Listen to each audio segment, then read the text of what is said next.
Y bueno, chicos y chicas, bienvenidos a la segunda parte de tips y atajos. Aquí vamos a aprender dos, digamos, claves más para desempeñarnos mejor en Excel.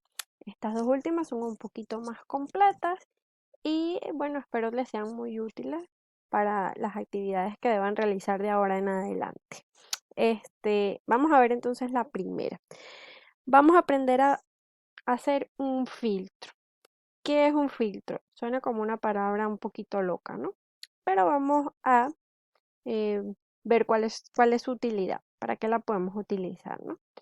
Yo aquí tengo un conjunto de valores, evidentemente. Esta es una tabla un poco desordenada que ya hemos ido editando, pero yo tengo una lista de nombres, tengo el género, el sexo de cada uno de esos chicos o estudiantes, la calificación de cada uno de ellos y si aprobaron o no aprobaron.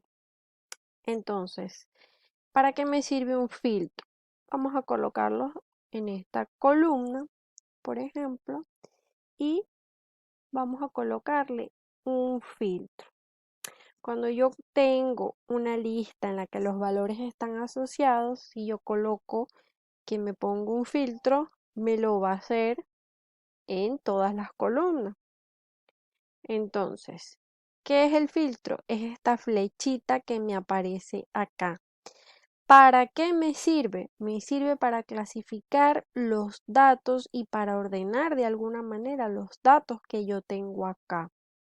Vamos a suponer, por ejemplo, que yo quisiera saber de esta lista de estudiantes que yo tengo, cuántos son chicos y cuántos son chicas.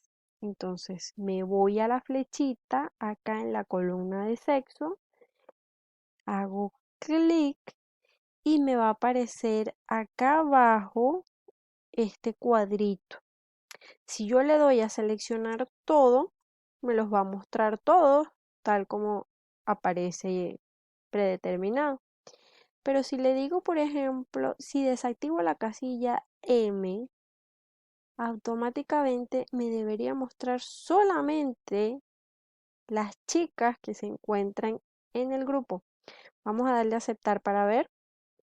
Y aquí tenemos entonces, solamente me va a dejar de esta lista amplia las que cumplan con el criterio. ¿Ok? Si yo quiero revertir, deshago la operación. Igualmente, vamos a suponer que yo quiera ver cuántos de ellos están aprobados y cuántos no. Entonces, cuando tengo pocos valores y tengo 4 o 5 personas es bastante fácil verlo, pero cuando ya yo tengo más de 15, 20 datos, a simple vista sería muy tedioso contar, ¿verdad? Yo dijera, bueno, los que no aprobaron tendría que contar 1, 2, 3. Entonces, para eso utilizo el filtro, me paro en mi flechita, hago clic y me va a pedir que le diga qué es lo que quiero hacer. Si quiero los aprobados o si quiero los reprobados, los que digan sí o los que digan no. Entonces, bueno, vamos a decirle, muéstrame solamente los que reprobaron. Desactivo la casilla de los sí, me quedan solo los no, acepto y listo por acá. Bien, comprendimos entonces para qué se utilizan los filtros. Vamos a dar clic acá para regresar. Ojo, vamos a repetir acá para que observemos algo, ¿no? Yo selecciono que me muestre los aprobados. No necesariamente le tengo que dar a deshacer. Si yo quiero que nuevamente me muestre todo el contenido, simplemente activo el resto de la casilla, ¿ok?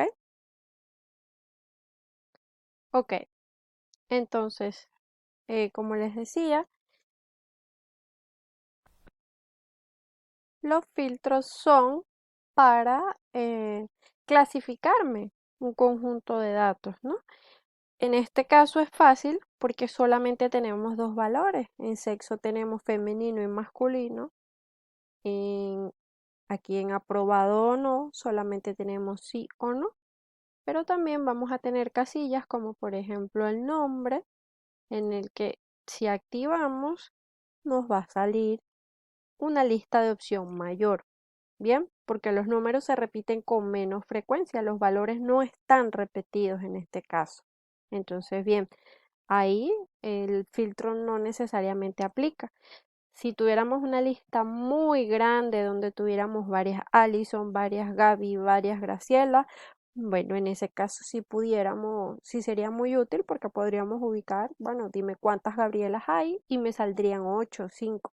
Pero en este caso, que es una lista bastante pequeña, no sería tan útil. Sin embargo, es bueno conocer la opción.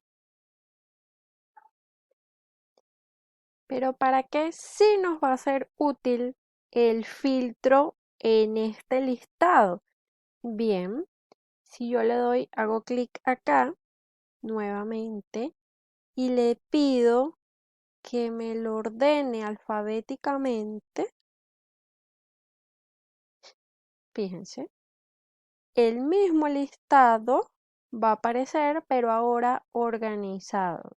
Bien, esta actividad que podría ser sumamente tediosa si los tuviéramos que ordenar uno por uno a mano, aquí con una sola flechita Excel me los va a organizar. Es importante, muchas veces cuando nosotros le damos acá a que nos lo ordene, Excel me va a arrojar un error y me va a decir, hey, solamente te voy a organizar esta primera columna a menos que me digas que quieres que te cambie todos los valores. Va a aparecer un mensaje de error. Si ese error aparece y te pregunta si quieres modificar el resto de los valores, colócale que sí. ¿Ok?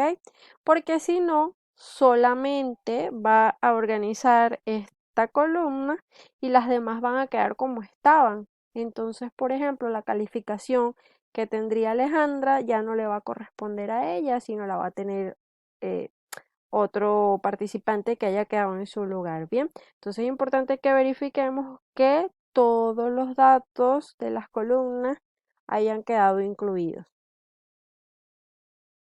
Y finalmente les voy a dar un tip que les va a servir muchísimo para saber cuál es la fórmula que tenemos que utilizar.